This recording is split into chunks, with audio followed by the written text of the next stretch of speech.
Terima kasih masih bersama kami. Saya tengah berbincang dengan analis sepak bola Yusuf Kurniawan alias Bung Yuke. Masih bersama kami Bung Yuke. Ini kalau kita menyimak statement Ole beberapa waktu terakhir ini, dia sangat memiliki manifestasi optimis ya. Artinya dia sangat positif untuk kemudian menghasilkan yang terbaik dalam laga melawan Arab Saudi nanti.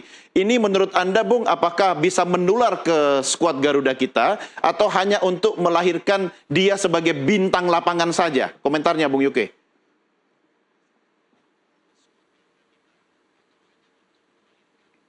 Ya, kita suka tidak suka kita suka tidak suka kita harus akui kehadiran Ole itu sangat penting ya. Pertama secara moral pastinya. Karena kan sebelum sebelum Ole datang kita sadari betul kesulitan kita klinis gitu ya, kurang tajam. Tapi begitu Ole datang, itu gol demi gol dan keraguan kita akan lini depan kita sudah terobati. Nah, di saat menentukan seperti ini, kita perlu tentu kita sadar bahwa dia tidak dalam kondisi yang fit, itu pasti. Tidak dalam kondisi yang full fit gitu ya, itu pasti. Tapi sosoknya sangat penting, paling tidak untuk memberikan tambahan moral buat rekan-rekannya maupun juga menebarkan sedikit rasa ketakutan. Karena kan memang satu puzzle yang kita dari dulu cari ya. Nah, sayangnya memang saat ini menurut saya dia hadir lebih untuk menjaga kepercayaan diri kita gitu ya. Karena kalau untuk buat main all out saya kira dia sudah lama tidak main bola kompetitif dari bulan Juli, jadi agak sulit untuk bisa diharapkan. Tapi paling tidak dia bisa hadir misalnya 20 menit terakhir ataupun 10 menit terakhir, khususnya di laga lawan Arab ya. Iya. Kayaknya kalau untuk jadi starter agak berat gitu. Ya, Oke. itu sih yang saya pikir pentingnya Ole gitu. Ya, tapi setidaknya Ole dan PAS ini kan bisa menambah energi bagi skuad Garuda kita. Cuma kan Bung Yuke, Arab Saudi ini kan bukan tim kaleng kongguan, ya kan? Kita harus antisipasi apa ini ketika kemudian dua nama tadi bisa menjadi booster, tapi yang kita hadapi juga bukan kaleng-kaleng. Iya, setuju ya. Apalagi Arab Saudi tentunya nggak mau kalah dua kali ya. Mereka ketemu kita dua kali di round 3 kemarin. Kita sekali menang, sekali serinya di Jeddah, dan sekarang kita kembali ke Jeddah. Tentu Arab nggak mau lagi kehilangan muka ya. Apalagi ini partai yang menentukan hidup mati ke Piala Dunia. Dan mereka pasti sudah belajar betul dari berbagai rekaman video kita gitu ya. Apalagi persiapan mereka harus diakui lebih matang. Mereka tidak banyak pemain abroad-nya. Terus mereka melakukan TC di luar negeri, di Eropa gitu ya. Jadi pasti akan berbeda tekanannya, dan kita tahu bahwa Arab itu tim yang sangat mengandalkan kepada strength ya, dan juga power fisik gitu ya. Itu pasti akan terjadi tuh permainan fisikal gitu ya. Karenanya kita harus fokus, konsentrasi, jangan bikin kesalahan yang nggak perlu. Seperti kita ingat ketika pas lawan Arab di Jeddah di pertemuan pertama kan itu pas melakukan kesalahan ya, sehingga akhirnya kita kena penalti. Untung Martin Pas saat itu bisa membayarnya gitu ya. Nah besok nggak boleh lagi kejadian kayak gitu, karena suka nggak suka faktor non teknis juga harus kita pertimbangkan. Arab membuat agenda ini benar-benar secara matang untuk menguntungkan mereka gitu. Jadi kitanya nggak boleh bikin salah sedikit pun gitu. Apalagi bola-bola kalau dari aspek teknik gitu ya, aspek taktis pasti mereka banyak mengandalkan bola-bola crossing. Nah disinilah pertahanan kita sudah barang tentu penjaga gawang harus benar-benar optimal mainnya gitu, untuk mengantisipasi kelebihan mereka itu gitu. Setuju Bung Yuke, Anda sudah menyindir soal aspek non teknis. Drama ini Arab Saudi nih rajanya nih, mereka udah persiapkan betul dengan matang kan.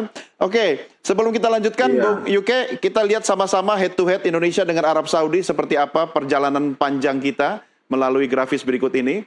Indonesia menghadapi Arab Saudi, ini kita lihat di 4 laga terakhir, yaitu pada tahun 2013 ya, kita dikalahkan oleh Arab Saudi di kualifikasi Piala Asia 2015. Kemudian di laga kedua, Arab Saudi unggul atas Indonesia di kualifikasi Piala Asia 2015. Kemudian tahun 2024 lalu, kita berhasil menahan imbang Arab Saudi. Dan setelah itu di kualifikasi Piala Dunia 2026, Indonesia unggul 2-0 atas Arab Saudi. Ini yang tadi kata Bung Yuke, jangan sampai kejadian ini terulang di Arab Saudi. Nah, Kira-kira dengan drama-drama non teknis itu apa yang harus kita lakukan? Sementara kan kita sudah harus fokus untuk kekuatan tim dengan waktu TC yang singkat, ada pemain yang baru ngumpul. Apa yang bisa Anda sampaikan, Bung Yuke?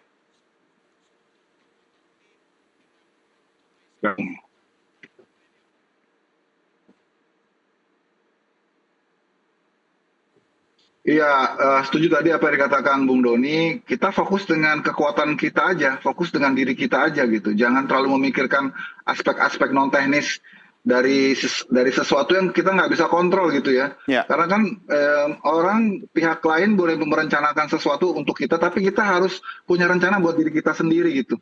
Jadi alih-alih kita memikirkan faktor non teknis yang akan mengancam kita, lebih baik kita pikirkan bagaimana persiapan kita.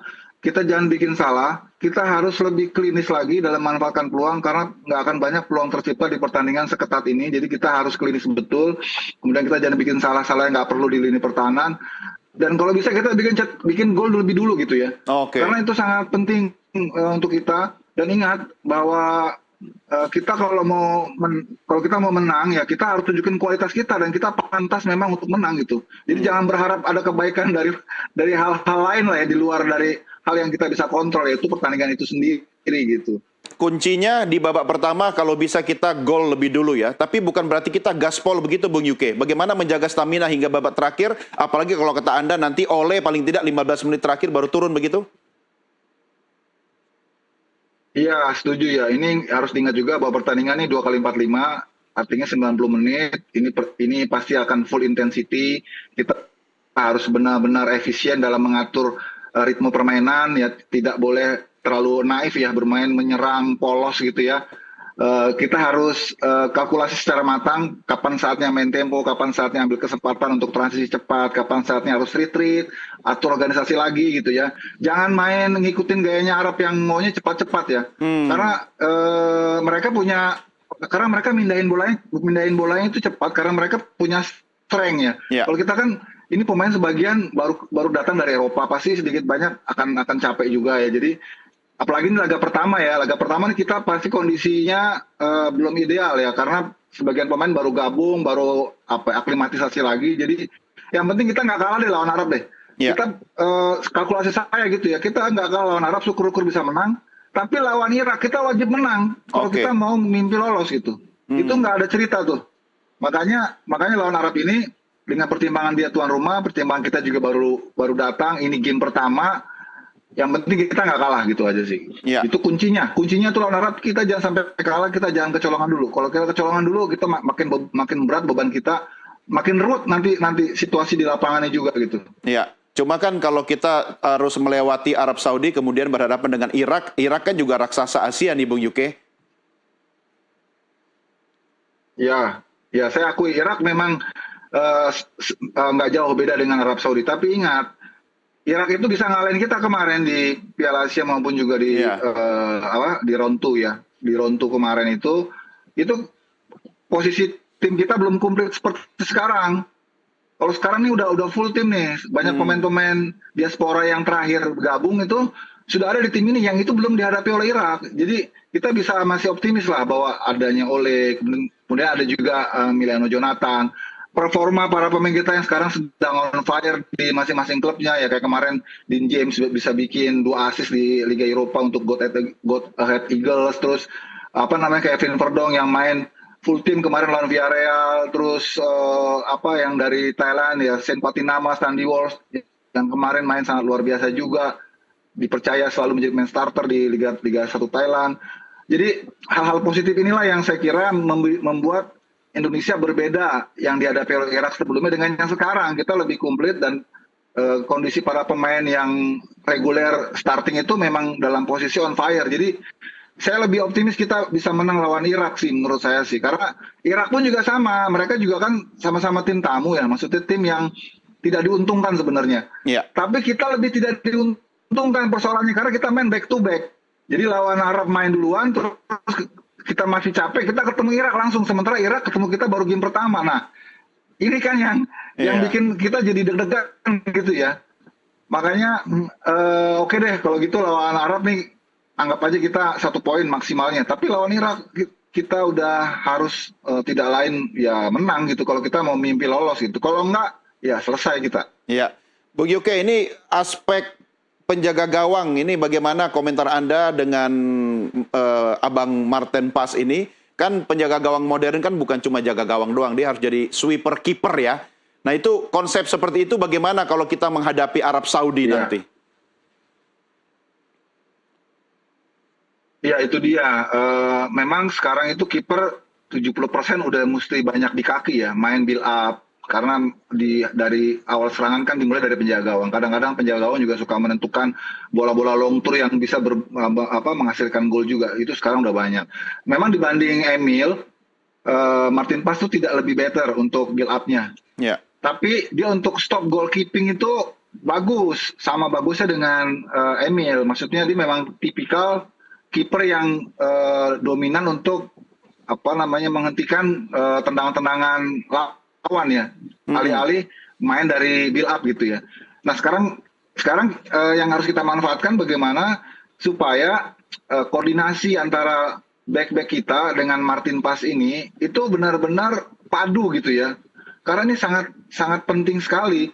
Kalau untuk build up kita nggak bisa terlalu banyak berharap ya. Main lawan Arab, pasti Arab mainnya akan high press. Kita nggak boleh terlalu mudah bermain build up serampangan ya. Harus benar-benar hati-hati, harus benar-benar terukur gitu ya. Harus pasti gitu. Dan kita nggak bisa terlalu ngandelin kiper juga. Kalau kita bilang berarti dari posisi pemain back kita yang harus benar-benar matang gitu ya dalam menyusun build up gitu ya. Biarlah Martin Paes fokus untuk sebagai stop goalkeeper aja yang memang tugasnya menghentikan tembakan-tembakan lawan. Jangan lagi ditumpukan untuk menjadi istilahnya goalkeeper yang memang melakukan build up gitu. Itu karena Martin Paes ini kan baru sembuh dari cedera, jadi jangan terlalu dibebankan ke dia seperti dia saat fit dulu gitu. Ini beda. Jadi biarlah dia fokus untuk jaga gawangnya aja, sementara untuk permainan outfield gitu biar dipercayakan ke rekan-rekannya di belakang gitu. Ya, cuma dia sendiri yang sebenarnya sangat confident menyatakan bahwa dia sudah siap turun lapangan.